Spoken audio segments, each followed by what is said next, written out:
জাতিসংঘ মহাসচিব Antonio Guterres অন্তর্বর্তী সরকারের প্রধান উপদেষ্টা ডক্টর মোহাম্মদ ইউনূসের আমন্ত্রণে আগামী ১৩ মার্চ ৪ দিনের জন্য বাংলাদেশের রাষ্ট্রীয় সফরে আসছেন। নিউ ইয়র্কে জাতিসংঘে বাংলাদেশের স্থায়ী মিশন বুধবার ভোরে এক সংবাদ বিজ্ঞপ্তিতে এ তথ্য জানায়, তবে বিস্তারিত সূচি এখনও প্রকাশ করা হয়নি। বিজ্ঞপ্তিতে জানানো হয়, জাতিসংঘ মহাসচিবের দপ্তর আগামী ১৩ থেকে ১৬ মার্চ মহাসচিব অ্যান্তোনিও গুতেরেসের আনুষ্ঠানিক বাংলাদেশ সফরের বিষয়টি নিশ্চিত করেছে।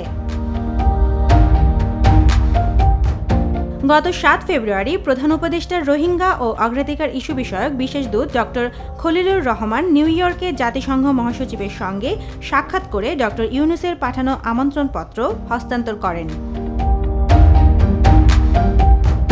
এটি হবে অ্যান্তোনিও গুতেরেসের বাংলাদেশের দ্বিতীয় সফর। এর আগে ২০২৩ সালে রোহিঙ্গা সংকট ও জলবায়ু ইস্যুতে আলোচনা করতে ঢাকায় এসেছিলেন তিনি। Desk report, Deshkal news.